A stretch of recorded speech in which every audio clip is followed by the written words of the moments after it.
आज वर्ल्ड का सबसे बर्निंग इशू ये है कि due to the current situation of war India पे क्या इम्पैक्ट पड़ेगा। वर्ल्ड पे तो पड़ ही रहा है, ऑयल एक्सपोर्ट्स इंपोर्ट्स नहीं हो रहे हैं, बट इंडिया कैसे टैकल कर रहा है उसे। आपने पहले पूछा इंडिया ऑयल को कैसे, पहले ऑयल की बात करते हैं। शायद तुम्हें अंदाज़ा नहीं है या तुझे मालूम नहीं है कि यूरोप में डीजल का क्या प्राइस है। मेरे ख्याल से अराउंड 130-140 होगा। इंडिया में आई गेस 80-90 87।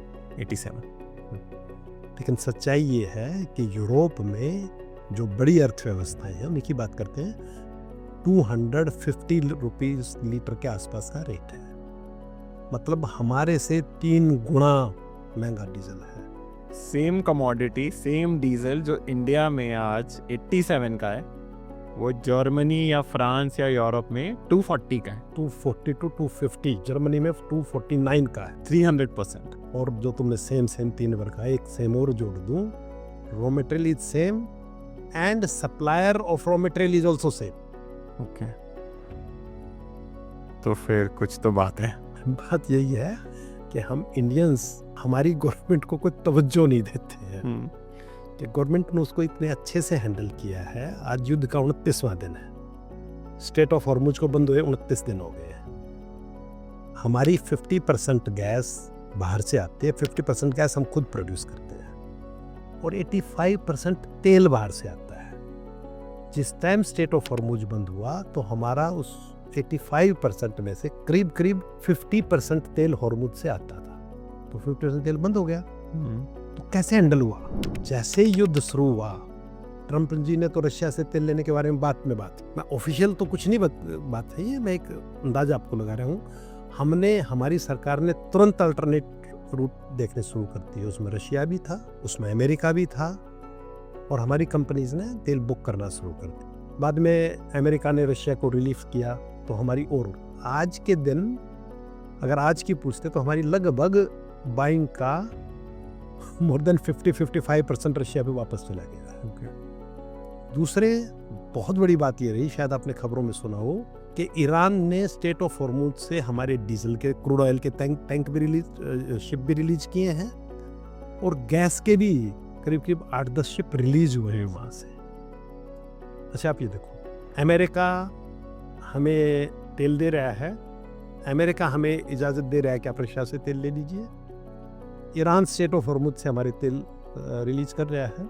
इजराइल में हमारे अच्छे संबंध हैं, और तीनों देश आपस में लड़ रहे हैं। इजराइल, अमेरिका और ईरान आपस में लड़ रहे हैं, और तीनों ही हमें सपोर्ट कर रहे हैं। फिर भी हमारे यहाँ कुछ लीडर कह रहे हैं कि सरकार काम नहीं कर रही। एक्चुअली फैक्ट है। इससे अच्छा क्या हो सकता है? मुझे अच्छा, चलिए मुझे कोई और देश बताइए वर्ल्ड में जिसने तीनों से मिला के अपना काम निकाल दी। No one. तो यूरोप में 250 रुपए तेल इसीलिए तो हो गया कि दे कैन नॉट मैनेज। अच्छा, एक और मजेदार, आज हम आज भी इतनी क्रिटिकल, आज मैं एक न्यूज पढ़ रहा था, ऑस्ट्रेलिया में ऑयल पर राशनिंग हो गई है। यूरोप में ऑयल की प्राइस छोड़ दो, अवेलेबिलिटी की समस्या है, और हम आज भी यूरोप को we are the largest, one of the largest नहीं, we are the largest exporter of diesel to the Europe. Can you believe? India is the largest in this situation also. एक तरफ तो आप पूछ रहे हो इंडिया कैसे हैंडल कर रहा है, मैं कह रहा हूँ हम अपना तो कर ही रहे हैं, हम यूरोप को भी संभाले हुए हैं। तो सिचुएशन में we are also making money out of it. Not from now, पिछले 5 साल से हम ऐसा कर रहे हैं। जब से रूस यूक्रेन युद्ध हुआ है, तब से हम यूरोप के लार्जेस्ट एक्सपोर्टर हैं। कभी सोचा था 5-7 साल पहले कि हम तेल के लार्जेस्ट एक्सपोर्टर होंगे? तो मैं अभी 3 दिन पहले दुबई से आया, और यहाँ आते ही मैं जिन भी 5-10 लोगों से मिला, उनका पहला ही एक नरेटिव है, अरे मिडिल ईस्ट गया, 2-4 साल काम नहीं होगा, सब कुछ डाउट में हो गया, real estate crash, this and that. आपको मिडिल ईस्ट की ग्लोबली क्या पोजीशन लगती है, और इंपोर्ट एक्सपोर्ट हो या how middle east and global dependent कैसे है?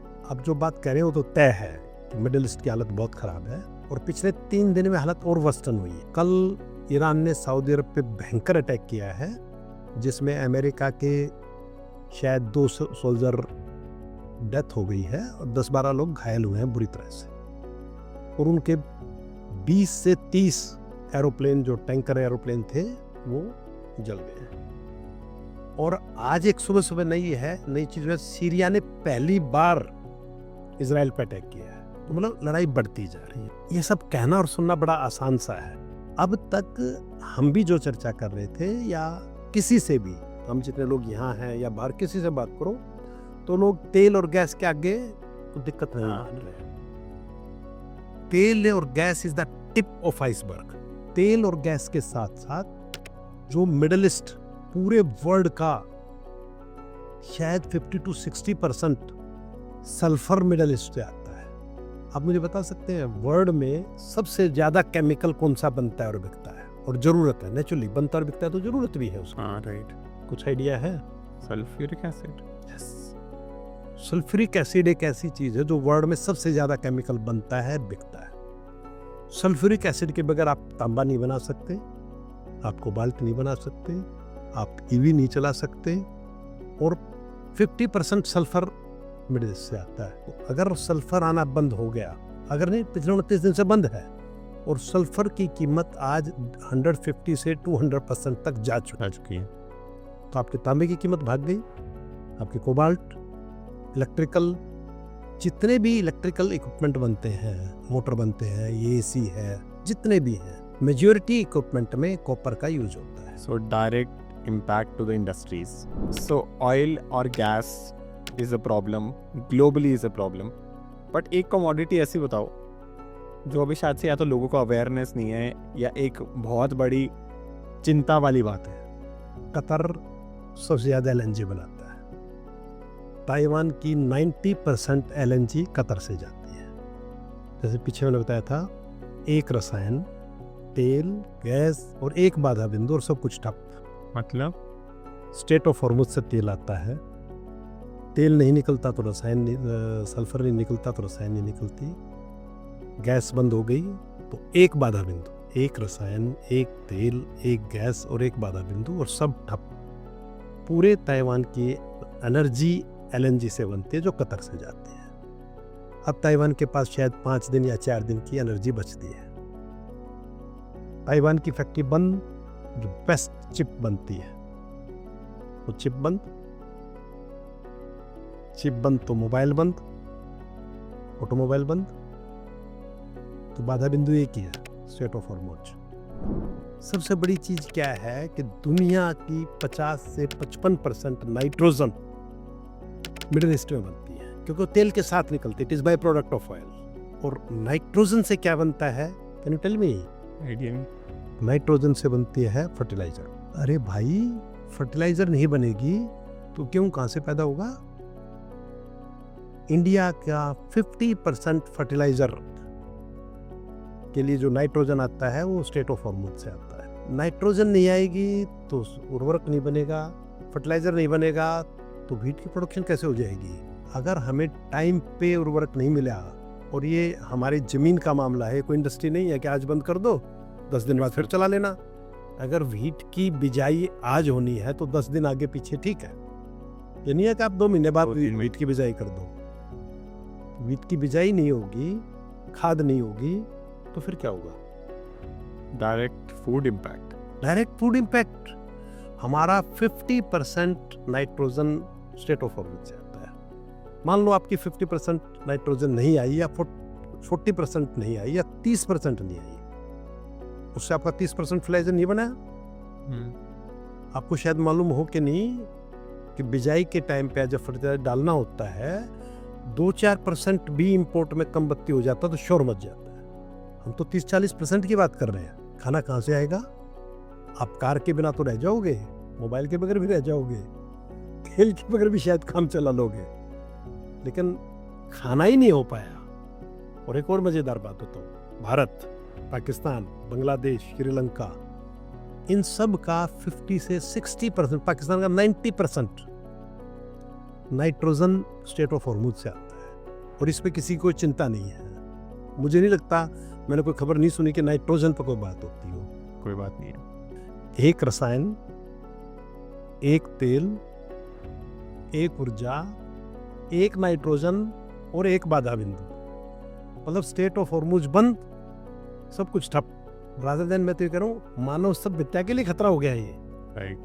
अगर 2-3 महीने युद्ध चलता रहा, व्हाट अबाउट फूड, जिसकी हम बात ही नहीं कर रहे। It's very dangerous. और फिर एक और, अभी तक मैंने एक बाधा बिंदु पर बात की, स्टेट ऑफ हॉर्मुज। अगर मैं इसको बदल दूं, एक बाधा मानव, ट्रंप। एक आदमी ने पूरे विश्व को, पूरी मानव सभ्यता को खतरे में डाल रखे, पूरा विश्व हिला दिया। तो आपको क्या लगता है ऐसी सिचुएशन में एक Indian citizen, what should we do, मतलब हम क्या कर सकते हैं इस सिचुएशन में? हम बहुत कुछ कर सकते हैं। हमें पैनिक नहीं होना है। पीछे हम पैनिक हो गए और हमने गैस के बारे में एक अजीब बाउंडर क्रिएट कर दिया, अजीब शॉर्टेज क्रिएट कर दी, लाइनें लगा दी बड़ी बड़ी, जबकि कोई शॉर्टेज नहीं थी। यही तेल के बारे में, यही नाइट्रोजन के बारे में अपनी सरकार पे, अपने देश पे भरोसा रखिए, वो बहुत अच्छे से उसको संभाल रहे हैं। तो प्लीज़ पैनिक मत होइए, अपने देश पे, अपनी सरकार पे भरोसा रखिए, सब ठीक होगा।